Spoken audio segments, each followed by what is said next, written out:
समाज में अक्सर ऐसे लोग फलते फूलते देखे गए हैं जो बुरे कर्म करते हैं। अच्छे कर्म करने वाले लोग अक्सर अपना जीवन दुख, चिंता और अभाव में जीते देखे गए हैं। तो ऐसा क्यों होता है? क्यों अच्छे कर्म करने वाले को अच्छा फल प्राप्त नहीं होता है और इसके विपरीत बुरे कर्म करने वाले किस प्रकार अपने जीवन में संपन्नता, खुशी, पैसा और सुख और ऐश्वर्य भोग पाते हैं? आपके मन में सारे उठे हुए सवालों के जवाब आपको इस बोध कहानी में मिलेंगे। कहानी छोटी सी है मगर मन के सभी संशय, सभी शक, सभी संदेह दूर करने वाली है। प्राचीन समय की बात है। एक बहुत बड़ा सम्राट हुआ करता था जिसके अधीन बहुत सारे राज्य आते थे। अपनी प्रजा को हमेशा सुखी रखना ही उसका एकमात्र कर्तव्य रहा करता था। लेकिन धूप और छांव की तरह जीवन में उतार चढ़ाव आते रहते हैं। हमेशा इंसान को वो हासिल नहीं होता जो वो सोचता है।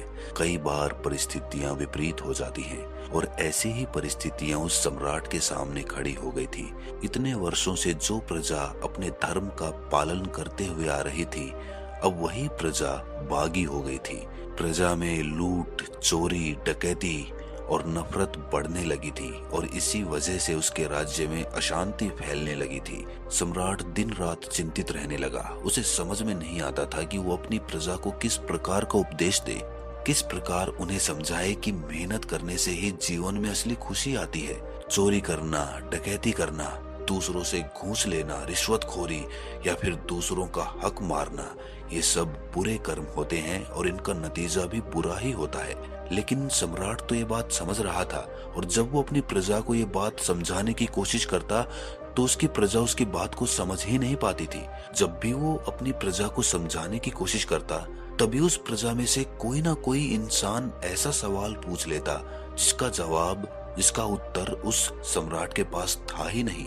आखिरकार बहुत सोच विचार करने के बाद भी जब सम्राट को इस प्रश्न का कोई उत्तर नहीं मिला तो उसने अपने राज दरबार में सभी विद्वानों की, सभी मंत्रिमंडल की एक सभा बुलाई और इस प्रश्न को सभी के सामने रखा और सबसे इसका उत्तर पाने की आशा जताई और कहा कि अगर कोई विद्वान इस प्रश्न का उत्तर दे सकता है तो मैं अपनी प्रजा में खुशहाली पहले की तरह वापस ला सकता हूँ। इसीलिए जो भी विद्वान या जो भी मंत्री इस प्रश्न का सही जवाब देगा, मैं उसे 10,000 सोने की मुद्राएं अपनी तरफ से भेंट करूंगा। सभी ने कौतूहल के साथ वो प्रश्न सम्राट से पूछा तो सम्राट ने सभी को बताया कि प्रश्न बड़ा सीधा सा है कि बुरे कर्म करने वाले को बुरा फल प्राप्त क्यों नहीं होता है। मेरी प्रजा मुझसे यही जानना चाहती है कि अगर डकैती, चोरी, घूसखोरी या फिर दूसरों का हक मारना बुरा कर्म है तो ऐसे लोग अच्छा जीवन क्यों जीते हैं, और जो लोग कोई भी बुरा कर्म नहीं करते वो जीवन में इतनी परेशानी क्यों झेलते हैं। सम्राट ने सभी से याचना की कि मैं कोई ऐसा उत्तर चाहता हूँ ताकि अपनी प्रजा के बीच पहले की तरह व्यवस्था कायम कर सकूं, उन्हें सही धर्म का मार्ग दिखला सकूं, उनके सामने साबित कर सकूं कि बुरा कर्म करने का नतीजा बुरा ही होता है। लेकिन मेरे पास इसका कोई ऐसा तर्क नहीं है जो मैं उन्हें दे सकूं और इसीलिए मेरी प्रजा के ज्यादातर युवा मेहनत करने की जगह चोरी, डकैती या फिर इसी तरह के दूसरे बुरे कर्मों में फंसे हुए हैं। मैं उनको बाहर निकालना चाहता हूँ, अपने राज्य में फिर से शांति कायम करना चाहता हूँ। कोई भी विद्वान जो अपने तर्क से मुझे संतुष्ट कर देगा, मैं उसका बहुत बड़ा आभारी रहूंगा। उसके इस उत्तर के लिए मैं और मेरे राज्य की सारी प्रजा हमेशा जीवन पर्यंत उसके कृतज्ञ रहेंगे। इसका उत्तर देते हुए एक मंत्री ने सभा में खड़े होकर सबको संबोधित करते हुए कहा कि राजन, हो सकता है कि कर्म का फल अभी प्राप्त ना हो, लेकिन आने वाले समय में उस कर्म का फल अवश्य मिलता है। हो सकता है उसने जवानी में बुरे कर्म किए हों, लेकिन बुढ़ापे में उसको उसका फल भोगना पड़ेगा। ये विधि का विधान है। इस पर सम्राट ने उत्तर दिया कि मंत्री जी, मैंने अपने जीवन में बहुत से लोगों को देखा है जो जीवन पर्यंत बुरे कर्म करते रहते हैं, जवानी में भी, बुढ़ापे में भी, लेकिन उसके बावजूद वो सुख, संपन्नता, वैभव और भोग विलास को भोग कर ही मरते हैं। कोई भी कर्म का विधान जो कथन आप कह रहे हैं, मैंने अपनी आंखों के सामने वो गलत साबित होते हुए देखा है। बहुत बार ऐसा देखा गया है। इस पर उस मंत्री ने उत्तर दिया कि राजन, हो सकता है कि उसे अपने कर्मों का फल इस जन्म में प्राप्त ना हुआ हो, लेकिन अगले जन्म में तो उसे अपने कर्मों का फल अवश्य भोगना पड़ेगा। इसीलिए हम देखते हैं कि कुछ लोग जन्म से ही हमेशा दुख में रहते हैं। शारीरिक दुख, मानसिक दुख, ऐसे दुख कुछ लोगों के साथ जन्म से ही जुड़े होते हैं। भला ऐसे लोगों ने क्या बुरा कर्म किया है? कुछ लोग जन्म से ही अंधे पैदा हो जाते हैं, कुछ लोग अपंग हो जाते हैं। तो इस जन्म में ऐसे लोगों ने क्या बुरा कर्म किया है जो उन्हें ये फल भोगना पड़ा? इस बात का उत्तर देते हुए सम्राट ने कहा कि मंत्री जी, बहुत से लोग दुनिया में ऐसे हैं जो अगले जन्म पर विश्वास ही नहीं करते। तो क्या ऐसे लोगों को कर्मों पर विश्वास ही नहीं करना चाहिए? क्या उनके लिए कर्मों के कोई मायने नहीं है? अगर इस जन्म में ही कर्मों का फल प्रामाणिक रूप से सबके सामने मिले, तब तो लोगों का विश्वास कर्म के सिद्धांत पर कायम हो। लेकिन अगर उनके सामने जीते जी उस कर्म का फल आए ही ना, तो भला लोग कर्म के सिद्धांत को मानेंगे ही क्यों? और मुझे तो अपनी प्रजा को समझाना है। भला मैं अपनी प्रजा को ये तर्क देकर किस प्रकार समझा पाऊंगा? प्रजा में तो हर तरह के लोग उपस्थित होंगे जो अगले जन्म को मानते भी होंगे, लेकिन अधिकतर लोग ऐसे भी हो सकते हैं जो अगले जन्म में विश्वास ही नहीं रखते। भला उन लोगों को मैं कैसे संतुष्ट कर पाऊंगा? सम्राट का ये उत्तर सुनकर एक और विद्वान सभा में खड़ा होकर उत्तर देता है कि राजन, हो सकता है कि एक बुरा कर्म करने वाला मनुष्य जीवन पर्यंत सुख से रहे, लेकिन उसकी आने वाली संतान तो उसके कर्मों का फल भोगेगी। जो कर्म उसके पिता ने किए होंगे उसका फल उसकी संतान जरूर भोगती है, अवश्य भोगती है। ये उत्तर सुनकर सम्राट को हंसी आ गई। उन्होंने कहा कि ये विद्वानों की सभा है, जरा सोच कर बोलिए। अगर एक इंसान कर्म कर रहा है, अगर एक मनुष्य खुद के कर्म संचित कर रहा है, तो भला ऐसा कैसे हो सकता है कि कोई दूसरा उसके कर्म का फल भोगे? एक तरफ तो हम कहते हैं कि मनुष्य इस जीवन में अकेला आता है और अकेला ही जाता है। ना मनुष्य किसी का पुत्र है, ना किसी का बेटा है, ना किसी का पति है, बस वो एक चरित्र निभा रहा होता है जीवन में। अगर हम इस सिद्धांत को मानते हैं तो ऐसा कैसे हो सकता है कि एक पिता के द्वारा किए हुए बुरे कर्मों का फल उसका बेटा ही क्यों भोगेगा? उसकी पत्नी भी भोग सकती है, उसके पोते भी भोग सकते हैं। भला उसके बेटों ने ऐसा क्या गुनाह किया है? ये बात किसी रूप से दूर दूर तक तार्किक नहीं है। इस उत्तर से तुम खुद के मन को संतुष्ट कर सकते हो, लेकिन एक तेज बुद्धि वाले मनुष्य को ये बात कभी समझ में नहीं आएगी। इसीलिए ऐसे उत्तर लेकर आओ जिससे मैं संतुष्ट हो सकूं और मैं संतुष्ट होने के बाद अपनी प्रजा को संतुष्ट कर सकूं। सभा में खलबली मच गई। किसी के पास अब कोई उत्तर नहीं बचा था। लोग एक दूसरे का मुंह ताक रहे थे कि तभी उस दरबार में एक भिखारी आ पहुंचता है। फटे पुराने कपड़े पहने हुए वो हाथ जोड़कर उस सम्राट के सामने खड़ा हो जाता है। विद्वान उसे देखकर क्रोधित हो जाते हैं। वो सम्राट से कहते हैं कि राजन, आपने यहाँ विद्वानों की सभा बुलाई है, यहाँ पर ये भिखारी क्या कर रहा है? ये सुनकर सम्राट अपने दरबारियों को बुलाकर पूछता है कि तुमने इस भिखारी को राज दरबार में क्यों घुसने दिया? तब दरबारी कहते हैं कि राजन, हमने इसे रोकने का बहुत प्रयास किया, लेकिन ये बार बार कहता रहा कि जो प्रश्न सम्राट के मन में उठ रहे हैं उनका जवाब मेरे पास है, उनका मैं उत्तर दे सकता हूँ। अगर मैं एक बार राज दरबार में पहुंच गया और इसके बार बार याचना करने पर हमने इसको अंदर आने दिया। ये सुनकर सभी विद्वान जो सभा में उपस्थित थे और सभी मंत्रिमंडल ठाके मार मार कर हंसने लगे। उन्होंने कहा कि जिस प्रश्न का जवाब इतने बड़े बड़े विद्वान नहीं दे पा रहे, उसका जवाब भला एक भिखारी कैसे देगा? भिखारी के चेहरे पर मंद मंद मुस्कान थी। उसके मन में किसी के प्रति कोई ईर्ष्या भाव नहीं था। जब राजा ने भिखारी का ये चेहरा देखा, तब राजा को एहसास हुआ कि शायद इस भिखारी को आत्मज्ञान प्राप्त हो चुका है। एक बार इसकी बात अवश्य सुननी चाहिए। उस भिखारी ने कहना शुरू किया कि राजन, इन फटे पुराने कपड़ों को देखकर आपके दरबारी मुझे अंदर घुसने नहीं दे रहे थे, लेकिन मैं अपने नगर में लोगों से दूर एक कुटिया बनाकर रहता हूँ और दूर दूर से लोग मेरे पास अपने प्रश्नों के उत्तर जानने के लिए आते हैं।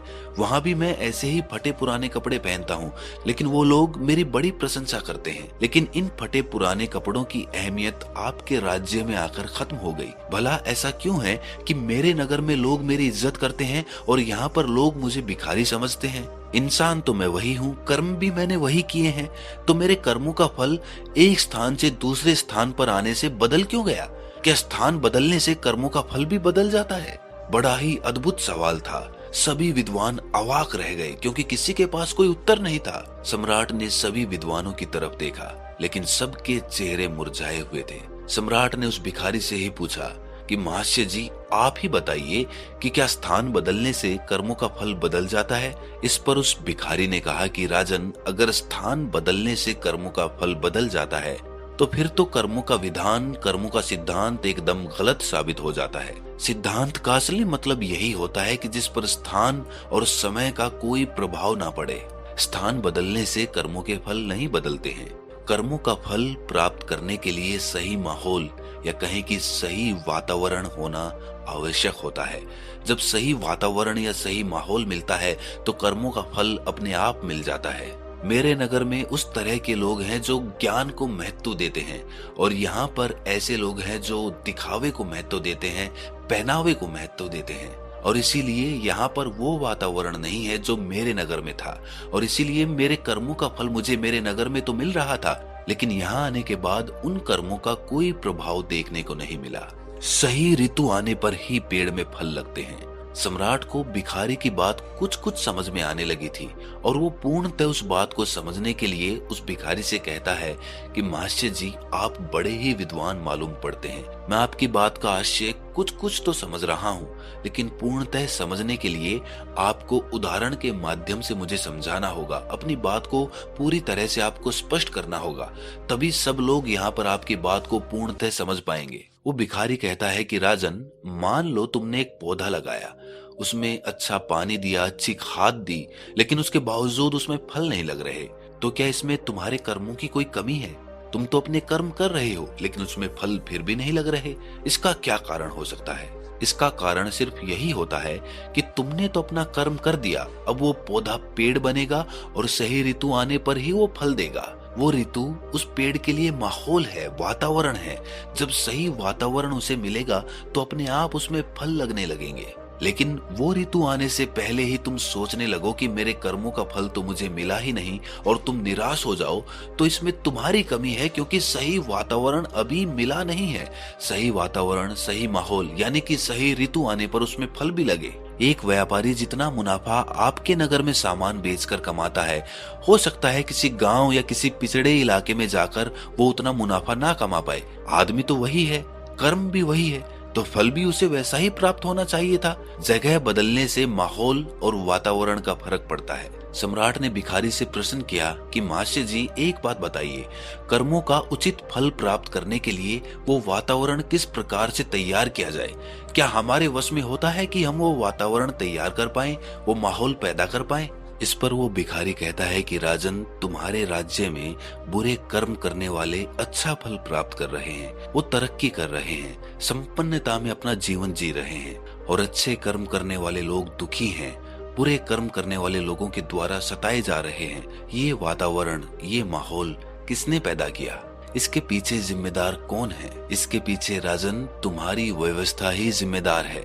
तुम्हारे अधिकारी अगर बुरे कर्म करने वालों को उचित सजा देते तो शायद ये माहौल, ये वातावरण कभी पैदा नहीं होता। लेकिन तुम्हारे मंत्रिमंडल में ही ऐसे लोग छुपे हुए हैं जो ऐसे माहौल को बढ़ावा देते हैं। रिश्वतखोरी, घूसखोरी, धोखाधड़ी, ये सब तुम्हारी नाक के नीचे चल रही है और इसका जवाब तुम बाहर ढूंढ रहे हो और तुम पूछ रहे हो कि ये माहौल कैसे बदलेगा। अरे तुम्हारे हाथ में ही तो है ये माहौल बदलना। अपने मंत्रिमंडल में ऐसे लोगों को सम्मिलित करो जो ईमानदार हो, जो अच्छे कर्मों का महत्व जानते हो।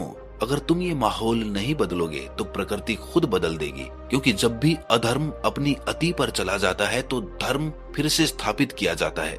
जब नदी में जल स्तर बहुत ज्यादा बढ़ जाता है तो नदी का पानी छिलकने लगता है, नदी में बाढ़ आ जाती है और तब नदी अपना एक नया रास्ता बनाती है जिस पर वो आने वाले अनंत सालों तक बहती रहती है। उसी प्रकार जब अधर्म बहुत ज्यादा बढ़ जाता है तब धर्म को फिर से स्थापित होना पड़ता है। चाहो तो तुम इस माहौल को पहले ही बदल दो, वरना तो तुम्हारी प्रजा अपने आप बदल देगी। वो तुम्हारे खिलाफ क्रांति कर देगी और तुम्हें इस राजगद्दी से उतारकर किसी ऐसे सम्राट को बिठाएगी जो ईमानदार होगा, जो कर्मों के महत्व को जानता होगा, जो अपनी प्रजा में सुख शांति की फिर से व्यवस्था कर पाएगा। क्योंकि बदलाव प्रकृति का नियम है। अगर तुम अपने काम करने के तरीके में, अपने कर्म करने के तरीके में बदलाव नहीं करोगे तो लोग करेंगे, ये प्रकृति करेगी और बदलाव होकर रहेगा। सम्राट को अपने सभी प्रश्नों के उत्तर संतुष्टि भरे मिल चुके थे। अब उसे समझ आ चुका था कि उसे अपने राज्य में क्या बदलाव करने हैं। सम्राट ने उस भिखारी को अपने मंत्रिमंडल में शामिल कर लिया और अपने राज्य में उचित व्यवस्था बनानी शुरू कर दी। तो दोस्तों, कैसी लगी ये कहानी आपको कमेंट सेक्शन में जरूर बताना, और अच्छी लगी हो तो इस चैनल को सब्सक्राइब करके नोटिफिकेशन बेल को जरूर प्रेस कर देना। तो मिलते हैं अगली कहानी में, तब तक के लिए अपना ख्याल